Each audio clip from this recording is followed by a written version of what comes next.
IT job కోసం try చేస్తున్నారా? Coding ట్యూటర్లో training తో పాటు స్టైఫండ్ అండ్ 100% జాబ్ గ్యారంటీ. అంటే బ్లాక్ అండ్ వైట్ నుంచి కలర్ వరకు ఏ ట్రెండ్కి ఆ ట్రెండ్ మార్చుకుంటూనే వెళ్ళారు మీరు. ట్రెండ్కు తగ్గ మీరు కూడా చేంజ్ అయ్యారు. కలర్ అనేది నాకు తెలిసింది కథానాయకుడు. అప్పుడు నేను అసిస్టెంటే, రామారావు గారు కథానాయకుడు. ఓకే. ఇదే ప్రసాద్ స్టూడియోలో షూటింగు. జయలలిత గారేమో బిజీగా ఉన్నారు, ఆవిడ సోలోగా చేయాలి. ఆవిడ లేరు కాబట్టి నేను కొంచెం అలాగే పోలికలు కనిపిస్తున్నానని ఒక టాక్ ఉండింది అప్పుడు. ఇద్దరు కంపోజింగ్ ఎక్కువ నేను ఆవిడకి చేసింది. జయలలిత గారికి చాలా ఎక్కువ కంపోజింగ్ నేనే. ఓకే. తారా మాస్టర్ కూపుడు, తారా కూపుడుంగ మాస్టర్ కాదు అప్పుడు నేను, తారా కూపుడుంగ అప్పదాన ఆడువే అంటుంది ఆవిడ.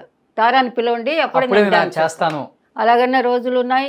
I'm very lucky to tell that. చాలా మా వర్క్ అంటే రాక్ ఆవిడ చాలా బాగా వర్క్ చేశారు. మంచి పద్ధతి గల ఒక హీరోయిన్ ఆవిడ. ఆవిడతో పనిచేశాను, ఫ్రెండ్షిప్ ఉండింది, చాలా మంచి ఫ్రెండ్షిప్ మాది.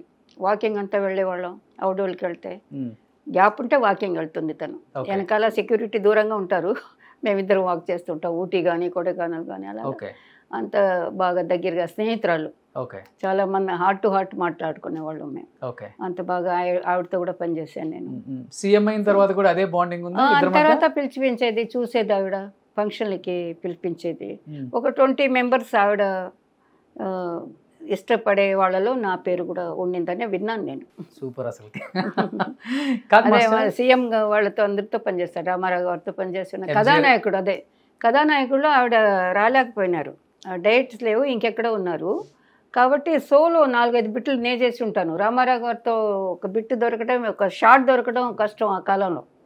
అమ్మాయిలందరూ అడిగాళ్ళు, నా పక్కతలే నిక్కరే సార్ పక్కతలే అని అమ్మాయిలందరూ. నేను అడగకుండానే నన్ను ఆయనే చెప్పారు, ఈ అమ్మాయి కంపోజింగ్ అంతా బాగా చేస్తుంది, చిన్నపిల్ల. ఇంటికి వెళ్ళి రిహర్సల్ ఇచ్చేవాళ్ళం. ఇంతేనయ్యా తెలుసుకోవయ్యా ఈ లోకం ఇంతేనయ్యా ఆ సాంగు అప్పుడే మా తంగప్పన్ మాస్టర్, అది తంగప్పన్ డాన్స్ మాస్టర్. ఇదే ఇలాగ కాలు పెట్టడం కూడా వద్దన్నారు ఆయన. ఇదేంటి ఇలాగ అనుకోవడం, పాదాన్ని బాగా నేలకు కొట్టి డాన్స్ అనేవాళ్ళు. సో అప్పుడు ఎర్లీ మార్నింగ్ మేము 4 o'clockకి మా మాస్టర్ని పికప్ చేసుకొని కారు మాకు వచ్చేది, నేను ఎక్కేదాన్ని, ఇంకొక అసిస్టెంటు, టేప్ రికార్డ్, అప్పుడు పెద్ద టేప్ రికార్డ్ స్పూల్, అది ఎలాగుంటుంది కదా టేప్ రికార్డర్, ఇవన్నీ లేవు కదా అప్పుడు, కథానాయకుడు అప్పుడు. అది వేస్తే అది తీసుకొని మాస్టర్ గారు 4 గంటలకి మమ్మల్ని పికప్ చేసేవాళ్ళు, 3:30కి. నేరుగా ఇక్కడి నుంచి చెన్నైలో కోడంబాకం నుంచి మౌంట్ రోడ్డుకి తీసుకెళ్ళేవాళ్ళు. బండిలో మేనేజర్ ఎక్కాలి, అందులో మమ్మల్ని అంతా తీసుకొని మేనేజర్ ఎక్కి బిలాలు బుహారీ హోటల్కి వెళ్ళి టీ ఇప్పించి మాకు నిద్ర లేపి అక్కడి నుంచి రామారావు గారు ఇంటికి ఇక్కడ బజులా రోడ్ టీ నగర్ అక్కడ తీసుకొచ్చి రిహర్సల్ మార్నింగ్ 4:15కి ఆయన రెడీ. 4:15కి 3 o'clock నాకు బండి వచ్చేది. కంతే కొత్త స్టెప్పులు అంట, కొత్త మాస్టర్ అంట, ఆ అమ్మాయి అబ్బాయి ఎవరో బాగా ఆడతారంట, వాళ్ళని తీసుకురండి నాకు పొద్దున్న నేర్పించండి అని దగ్గర 10-15 days ఇంట్లో అందరూ లేసేవాళ్ళు. అప్పటికి అందరూ లేసేవాళ్ళు, మాకు కాఫీ గీఫీ ఏదో ఇచ్చేవాళ్ళు, మేము వెయిట్ చేసేవాళ్ళం. మేము వెళ్ళేదానికే మునిపే ఆయన ఎక్సర్సైజ్ చేసి ఆ మాస్టర్ బయటకు వచ్చాక మేము లోపలికి వెళ్ళేవాళ్ళం. కాంపౌండ్లో లోపల మేము సిట్టింగ్లో కూర్చోతే అప్పుడు ఆయన లేచి అప్పటికే ఆయన హీఈస్ ఎ గ్రేట్, పేరు ప్రతిష్టలు అన్నీ ఉన్నాయి. సేమ్ టైము ఆ వర్క్ సెన్సియారిటీ అవన్నీ చూసిన వాళ్ళు మేము పెద్దవాళ్ళ దగ్గర నుంచి.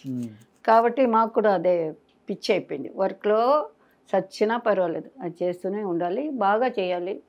డబ్బు మాత్రం మెయిన్ కాదు, ఒక పేరు, మనకి సాటిస్ఫాక్షన్, ఏదో తీసుకున్న డబ్బుకి బాగా పనిచేసామని ఆ ట్రెండ్లో వచ్చి. అప్పుడు తరం వాళ్ళు డబ్బు గురించి ఆలోచించర్లే, డబ్బు పెద్దగా లేదు కదండి, వాళ్ళు ఇచ్చిందే డబ్బు. ఎంతవరకు ఇచ్చినా కానీ no call sheet, no timing. ఒక్క పాట 150 రూపీస్ డాన్సర్స్కి ఉండేది నేను వచ్చినప్పుడు, 150 అంట. అది ఎన్ని రోజులు షూటింగ్ ఉన్నా వెళ్ళాలి ఆ డాన్సర్. 150 రూపాయలకి ఎక్కడ రూల్ లేదు, టైమింగ్ లేదు. నాకు బండి కావాలి, ట్రైన్ కావాలి, నాకు బస్సు పడదు అనే దానికి ఛాన్స్ లేదు. వాళ్ళు ఏమి ఇస్తే అది, వాళ్ళు బాగానే చూసేవాళ్ళు అందరూ సినిమాలో, అందరూ పాపం వాళ్ళ డబ్బు పెట్టి ప్రొడ్యూసర్లు సినిమా తీసేది కదా, బాగా చూసుకునేవాళ్ళు. డిమాండింగ్ లేదు, ఒక డబ్బుకి 1 month అయినా వర్షాలు వచ్చి ఆగిపోయినా 2 months గ్యాప్ వస్తే మళ్ళీ పిలుస్తారు, వెళ్ళి అదే డబ్బుకి పని చేయాలి. ఓకే. బట్ ఇండస్ట్రీకి డాన్స్ ని పరిచయం చేసిందే అక్కినేని నాగేశ్వరరావు గారు అని చెప్తుంటారు. చెంగాబి రంగు చీర కట్టుకున్న చిన్నది. డాన్స్ స్టైల్ డిఫరెంట్ ఉంటుంది. అప్పుడు నేను అసిస్టెంట్ని హీరాలాల్ మాస్టర్ గారు. హీరాలాల్ మాస్టర్ గారు చాలా మంచి. అది అదొకటే కాదు, నేను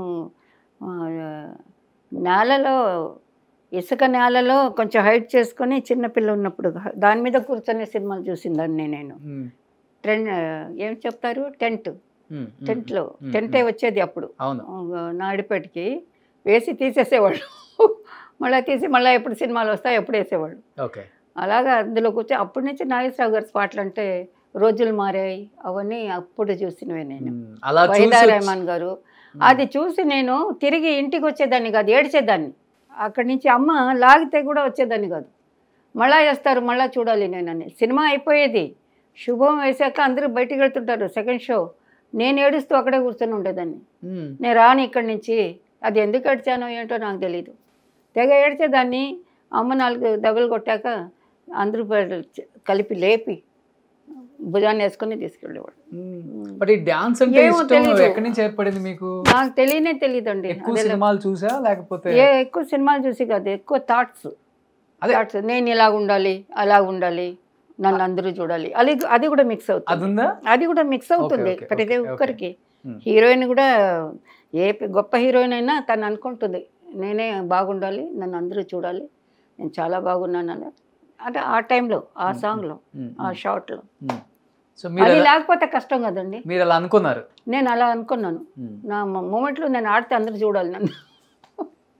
మరి అలా అనుకుంటే పెద్ద హీరోయిన్ అవ్వాలి కదా, ఎందుకు కొరియోగ్రాఫర్ అయ్యారు మరి? నాకు ఇప్పుడు కూడా కెమెరా అంటే భయమే, కొంచెం ఇష్టమే. అప్పుడంతా ఎలా ఉండేది, డైలాగ్ చెప్పమ్మా, ఒక డైలాగ్ చెప్తారు. కొత్త పిల్లలు వచ్చారంటే దానికని మధ్య వ్యక్తులు ఉంటారు. వాళ్ళు మెడ్రాస్లో ఒక కొత్త అమ్మాయి వస్తే వాళ్ళకి తెలిసిపోతుంది కొత్త అమ్మాయి అని. మేము ఫ్యామిలీగానే వచ్చాం, ఫ్యామిలీ, మా అమ్మ ఫ్యామిలీ, మా అక్క చెల్లెళ్ళు అందరూ కలిసి వచ్చాము ఒకేసారి. సింగిల్గా ఎవరు రాలా, కలిసి తీసుకొచ్చింది. నేను నాలాగే ఎంతోమంది సెలక్షన్కి తీసుకెళ్తారు. ఆ డైరెక్టర్ ప్రొడ్యూసర్ ఉంటే వాళ్ళు ఒక డైలాగ్ అక్కడికక్కడ చెప్తారు, యాక్టింగ్లో రావాలనుకుంటే ఆ డైలాగ్ని అక్కడికక్కడే మేము చెప్పాలి. వాళ్ళు ఏడుస్తూ, అప్పుడు ఏడిపే కదా ఐ మీన్ హీరోయిన్ని గుర్తించడం. ఏడిస్తూ డైలాగ్ ఉంటే ఇంత మరి సొల్లుమా, ఇలా చెప్పమ్మా, హీగే ಹೇಳಿ, కన్నడ తెలుగు తమిళ్ అంతా ఇక్కడే ఉండింది, మెడ్రాస్లోనే ఉండింది. సో ఎవరి లాంగ్వేజ్లో వాళ్ళు చెప్పించేవాళ్ళు. వాళ్ళు చెప్తుండగానే నేను నవ్వేదాన్ని, పెద్దగా నవ్వేదాన్ని, పళ్ళంతా బయట పెట్టుకొని.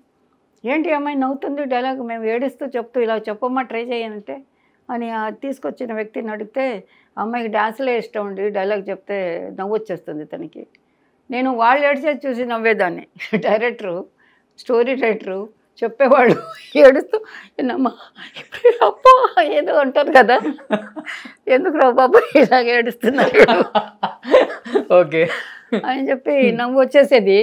నవ్వేసేదాన్ని, అమ్మాయిని బయట పంపించేది. అమ్మ చాలు, బయట పంపిస్తే చాలు అని వచ్చేసేదాన్ని. కానీ నాకు యాక్టింగ్ అనేది కష్టం. అది కష్టమే, లేదని లేదు. డాన్స్ అంత ఈజీ కాదు. అంత కష్టమయ్యి మరి ఇప్పుడు కొరియోగ్రాఫర్ అంటే అన్ని రకాల రసాలు పండించాలి, ఒక రసం కాదు, నవరసాలు పండించాలి. మరి ఎట్లా మాస్టర్, ఎట్లా వచ్చి అక్కడన్నా ఒకటే? ఏమో అక్కడ నవ్వొచ్చింది. తర్వాత 1 or 2 డైరెక్టర్స్ చెప్పారు, ఏమైనా చాలా బాగుంది, ఫేస్ అలా సాధన లాగుంది, అది అప్పుడు ఉన్న వాళ్ళ గురించి అలా చెప్పేసి, హెయిర్ కట్ బాగుంది, ఇది నుక్కు స్ట్రైట్గా ఉంది, హిందీ లాగుంది అది. కానీ పళ్ళు కొంచెం, పై పళ్ళు 2, కింద పళ్ళు 2. అప్పుడు చైనీస్ చాలా ఫేమస్ ఇక్కడ సిటీలో. పైన 2 పళ్ళు, కింద 2 పళ్ళు తీసేస్తే తిను ఫేస్ ఇంకా ఫోటోజెన్ ఫేస్ అవుతాయి. ఇప్పుడు ఎలాగున్నా కూడా అందరూ యాక్ట్ చేస్తున్నారు, ఎలాగున్నా కూడా అది రియల్ బ్యూటీని ఏముందో అది చూపిస్తున్నారు, యాక్ట్ చేస్తున్నారు. అప్పుడు కొన్ని యాంగిల్స్ పెట్టి ఫోటోలు తీసేవాళ్ళు. ఆ యాంగిల్లో బాగాలేదంటే ఎంఐకి డిఫెక్ట్ ఉంది, ఇలా తల దువ్వాలి, ఇలాగే తను నవ్వాలి, ఇలా ఫేస్ పెడితేనే బాగుంది, అలా ఉంటేనే బాగుంది అని లెక్కలు ఉండేవి. ఆ లెక్కల ప్రకారం నేను లేను. ఎందుకంటే అది కొంచెం పళ్ళు నవ్వుగానే కొంచెం ఏదో వాళ్ళకి అనిపించింది, ఏ డిఫెక్టో నాకు తెలీదు. పళ్ళు తీయించమంటే నేను అన్నాను, నేను పళ్ళు ఏమి తీయించుకోను, నేను డాన్స్లోనే వెళ్తాను, నాకు వదిలేసండి బాబు, నాకు యాక్టింగ్ వద్దు. అలాగే యాక్టింగ్ స్టాప్ అంతే. ఎవరు సెలక్షన్ పిలిచినా వెళ్ళను నేను. ఓకే. ఒక 10-15 టైమ్స్ వెళ్ళి ఉంటాను. ఇది ఇంట్లో అమ్మ చెప్తుంది కదా, వెళ్ళు దాందే ఉంది, మేము ఉన్నాం కదా, వెళ్ళు యాక్ట్ చేయి, బాగా సావిత్రి గారిలాగా యాక్టర్ వచ్చేస్తావు. అప్పుడు సావిత్రి గారే అప్పుడు కూడా. ఓకే. మాయాబజార్ అంతా 100 సార్లు చూసి ఉంటాను నేను. సుమన్ టీవీలో మీ పర్సనల్ అండ్ బిజినెస్ ప్రమోషన్స్ కోసం కింది నెంబర్కి కాంటాక్ట్ చేయండి.